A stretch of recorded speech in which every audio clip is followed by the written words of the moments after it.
Welcome to a Leader's Journey podcast. I'm your host, Joel Gunn.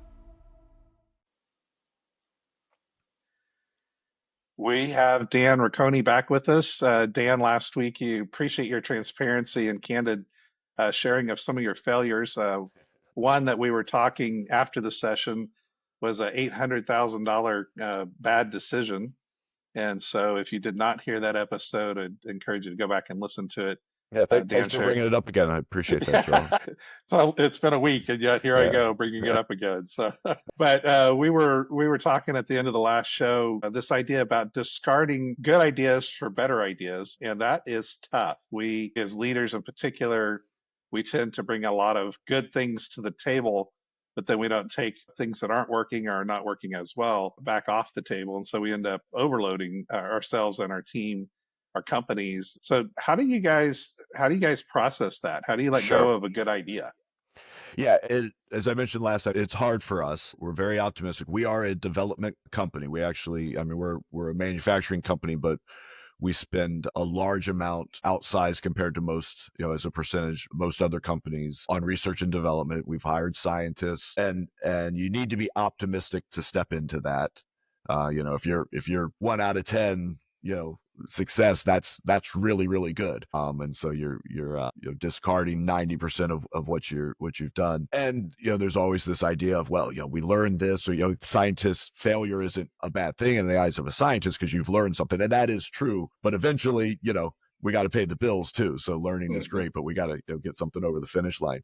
So we really struggled with that for a while. I still think it's an area where we can get a little clouded vision, we've also, so there's kind of two things that keep us, I think, on the right path. One is our EOS process. So we're sitting down on a regular basis. There's milestones to these projects. Are we hitting those? If not, why not? Lots of sharing of information. And we try to share information in a way in these meetings where we're not trying to win an argument.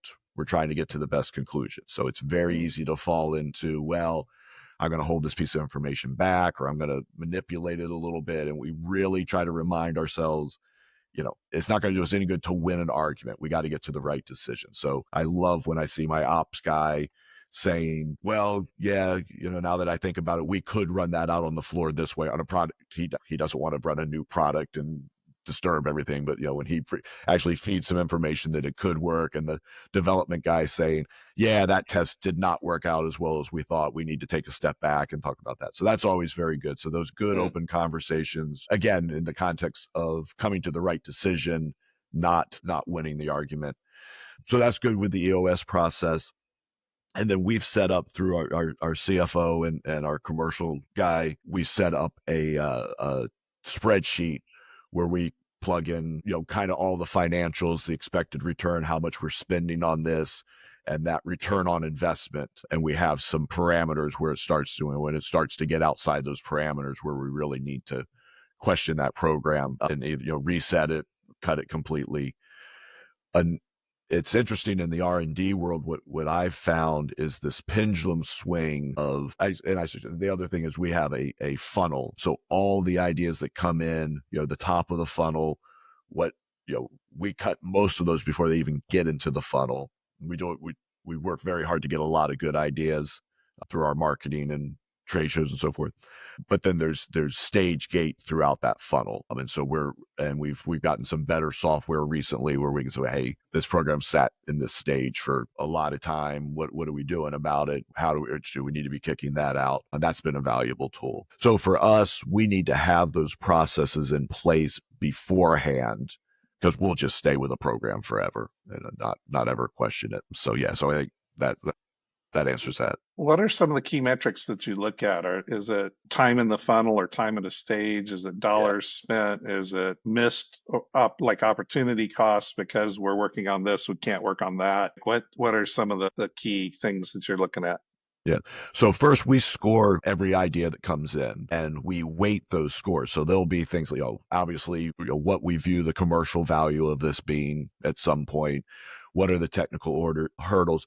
How easy is it going to fit into our current manufacturing process? Are we going to, because I'm embarrassed to say, we've spent a lot of time on programs that we were going to have to spend hundreds of thousands of dollars to make it work out on the floor.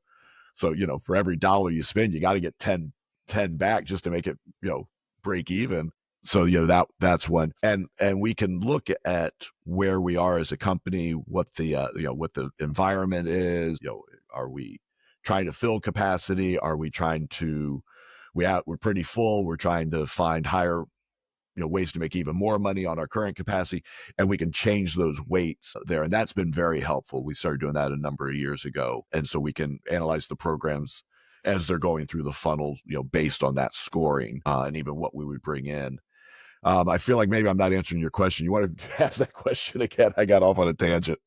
Well, but before we go back to the question, you mentioned something there that reminded me of a story talking about over engineering something and then you couldn't do it on the production floor, right? Yeah. Over designing. Years ago, my background's in manufacturing. We had an engineer that actually hired a German engineer to build a fixture for the production guys to use. And this fixture was, I mean, it was German clock like, super high, tight tolerances. It was beautiful. It was amazing. It had all kinds of mechanical innovation in it, and we got it out to the floor and they couldn't use it. I mean, and these fixtures, forget the engineering time that we spent prototyping this thing, but it was over $1,200 a unit just to build it, just to build this fixture. And it was horrible on the production line. It slowed things down. The tolerances were so tight. It was a flop. Yeah. Is a nice way to put it. And I got with one of the junior engineers fresh out of college and some people on the floor and went over to our fab shop. And we came up with an idea. That fixture was $40 to build, hugely improved productivity gain, big productivity gains, was simple design. And 25 years later, they're still using those fixtures. Yeah. Yeah. The other ones, within a week, they were sitting on the shelf collecting dust. And so we certainly, I smiled as you were sharing that Yeah. your experience because I've had a flashback to that moment. But Yeah. I call those, when we have things like that, they turned into giant paperweights. yeah, So they're sitting on a shelf holding paper down. yeah. And so, at what point do you pull the ripcord and pop the parachute, and just discard these things, send them off on their own?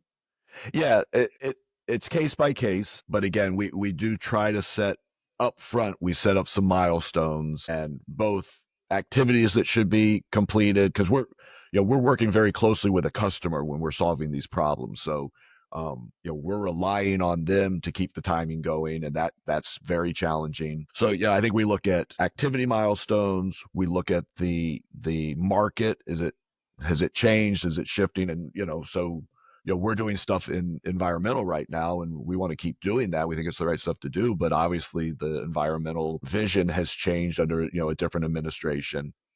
So you have to those outside things, and then just the financial. So we look at those three categories, and if we're missing in any of them, that's when we take a step back and as a team, try to make that decision. Again, we probably err on the side of holding on to things longer than we should do. More pruning would probably be wise. How is it your mandate as a team consensus? What's that final decision to shelve something? Yeah, no, it's me, but usually, because we try to be data driven. Usually, it's obvious to everybody, so I'm not having to really twist arms or anything. It's, hey, this is what we said. We're not hitting any of these, or we're hitting very few of these. It's time, and there'll be pushback. Uh, but sometimes there's an emotional attachment to different things. But yeah, Probably I mean, especially with your scientists, right? Because they're like, we're that close, yes. Oh yeah, I know. We're always that close. But I think it's important that everybody feels like they've been heard. Yeah. If everybody's been heard, know they've been listened to, not just because you disagree with them doesn't mean you didn't listen to them. That's when it always drives me crazy, is somebody say you're not listening to me. No, I'm not agreeing with you. It's different. I've heard everything you said. I just don't agree with it. That's good. Let's shift gears a little bit. Can you recall, and if so, can you share a moment where you felt like you really made a difference as a leader?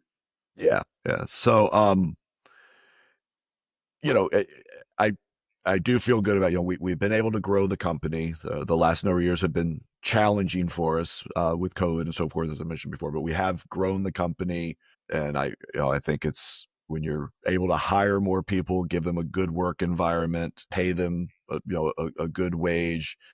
We have a large Latino community that works at Bixby. A lot of guys from Puerto Rico and Dominican Republic, amazing employees, and we do have meeting you know adult kids that were able to go to college, and actually we actually interviewed one, but he had better offers. So that's always fun. One thing we were able to do, so we had an employee start and we didn't even realize, but his wife and young child were still outside of the US, and because of COVID, really struggling to get them into the US. And with COVID, we're not coming in every day, we're not seeing, so the communication wasn't strong. But we unfortunately, it took a little while, but we found that out, that he was struggling. And English isn't his first language, he doesn't know a lot of people.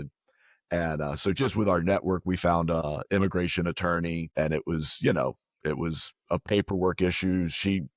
He was here legally. All of our employees are here legally. She should have been able to come over legally. Their son should have been able to come over. And it really wasn't a ton on our side. It was a couple of phone calls, and it was, you know, met a lawyer through some connections. She did the work at a very reduced rate because it really wasn't a lot. And so literally for hundreds of dollars, we were able to speed that process and get his wife and child over. And it really just was because we were listening. We were out there talking to people, know our employees. We're not a huge company, so we can know them well. And anytime we have an event, that we have families out, when I see those two together and their kid, who's now, several years older, they actually have another kid now. It just, like, okay, that's what it's all about. Yeah. Yeah, that's great. So you mentioned earlier one of your core values was ownership. Or is there a core value that drives you guys to take care of your employees like that? Sure, sure. So we have two of them. One is joy and one is honor. Mm, And so joy, yeah. When I explain this, any new employee that comes on, I take out to lunch, and we go through all the core values. They're very important to us. And joy, we talk about, yes, it's work. You're going to come in days where it's not going to be it's not going to be a great day, but but you should be experiencing joy at work. We want to help with that. So we have some programs, employee assistance program. So if they're dealing with a legal issue or mental health issue, whatever, they have that. We have the chaplain program. So we have chaplains come in, mm, which you're very familiar with that program. That's been a great one. We've been doing that for years.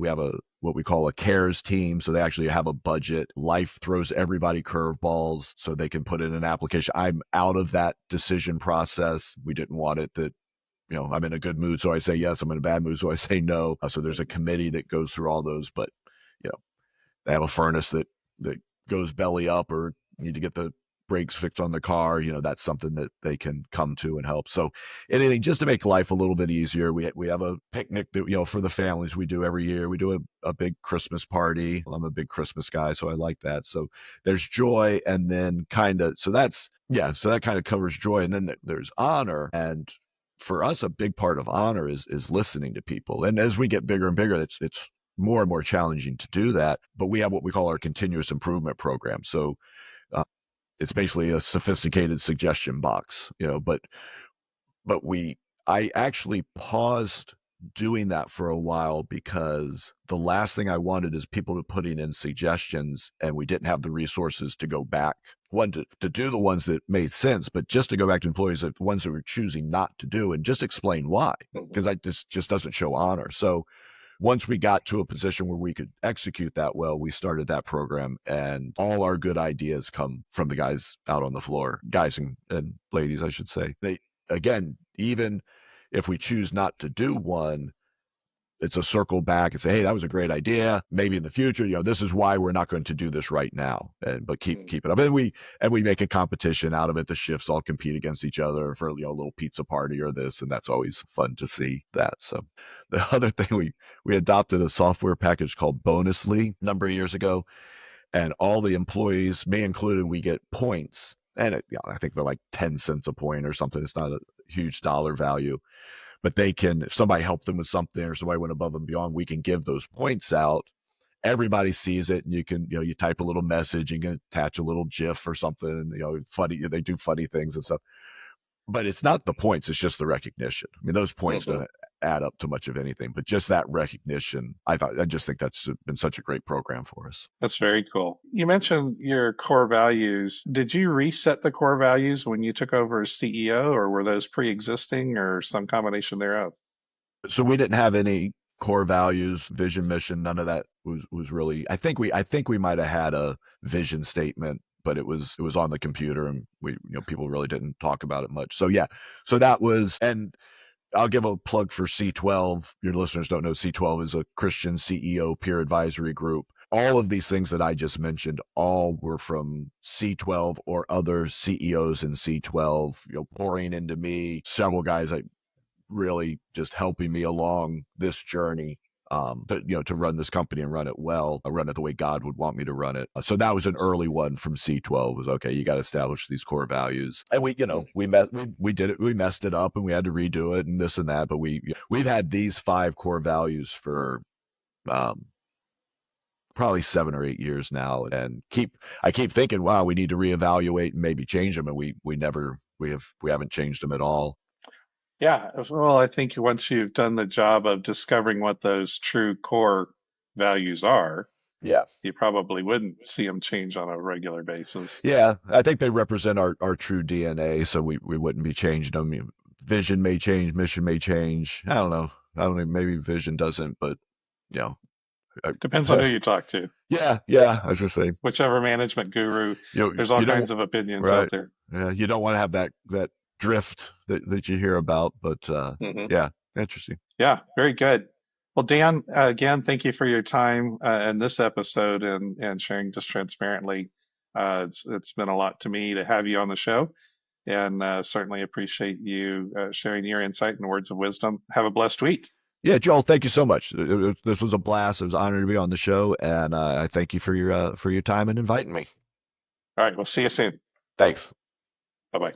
Thanks for joining us for this episode of A Leader's Journey podcast. If you enjoyed it, give us a thumbs up and remember to subscribe to our channel.